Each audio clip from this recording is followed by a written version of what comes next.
Question B, at the end of the pipe on the left hand, where the reed is positioned for the clarinet, the acoustic pressure is at a maximum. So let's draw a brief little diagram so we know what we're talking about, and then you've got the reed sitting over the top there.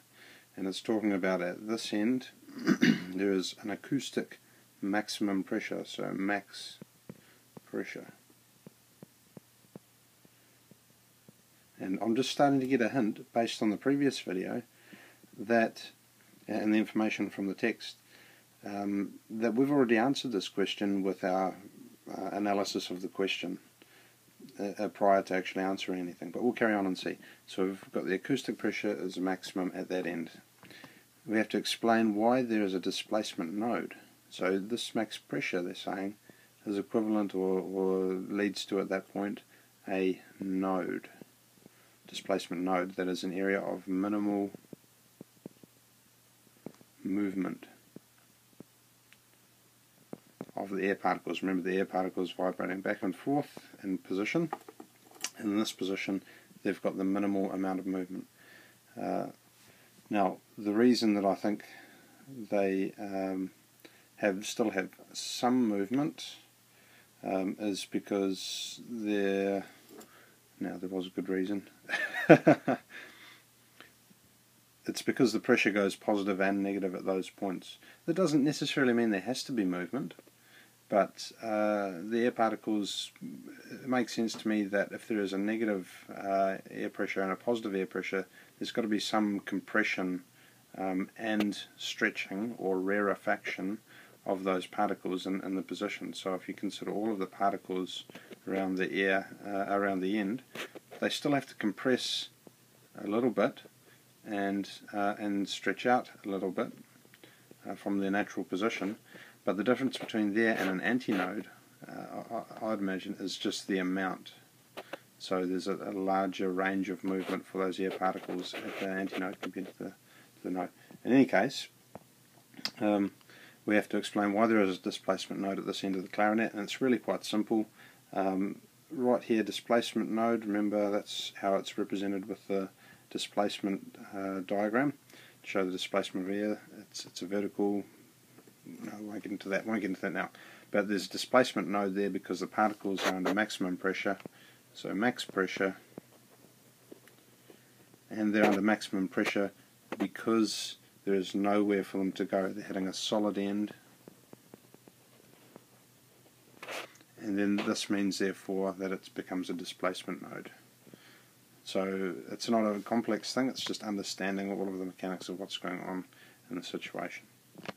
So looking at C, it is possible to blow someone's instruments harder so that the sound is double the frequency of the fundamental. Explain why this is possible with the flute and it's not possible with the clarinet.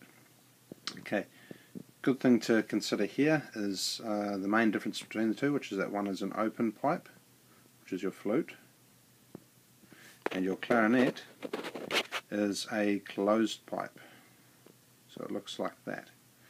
And if we were to look at the shapes that we can draw inside there, starting at the fundamental, for the flute, we can draw this, and then the next one is going to look, it's going to be, very roughly speaking, like that. Okay, so that's actually, if we cut it in half, we can see that there's twice the amount of wave inside this, which means half the wavelength. Okay, so this is the original wavelength, and we've gone down to half the wavelength by blowing, in this case, by doubling the frequency, remember, because V equals F lambda. So the velocity doesn't change, the wavelength has decreased, that means the frequency has increased by exactly the same proportion as you've gone from there to there. Now, for a clarinet, you've got this waveform, okay, or just standing waveform with a node at here at this end and an antinode at this end. The next one you can get is going to look something like this, and this is 1/4 of a wave. This is 3/4 of a wave. Now, you might already be able to see,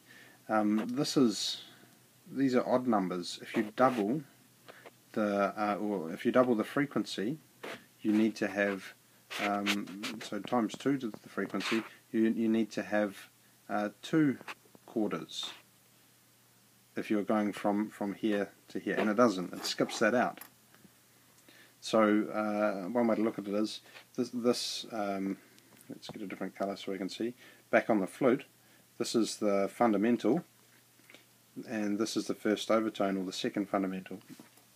For a clarinet, this is the fundamental, but then there's a skipped one, which would be the first overtone, and we go straight to the second overtone and third fundamental. Okay, that's a tricky one. So what we're saying here is we can double the frequency here, but we can't double the frequency here. And this overblowing, I think that's what it's called in technical terms, overblowing, to produce twice the frequency. You can still overblow and produce other frequencies, but to produce twice the frequency you have to be an open pipe, which means only a flute is possible and not a clarinet. So that's the answer.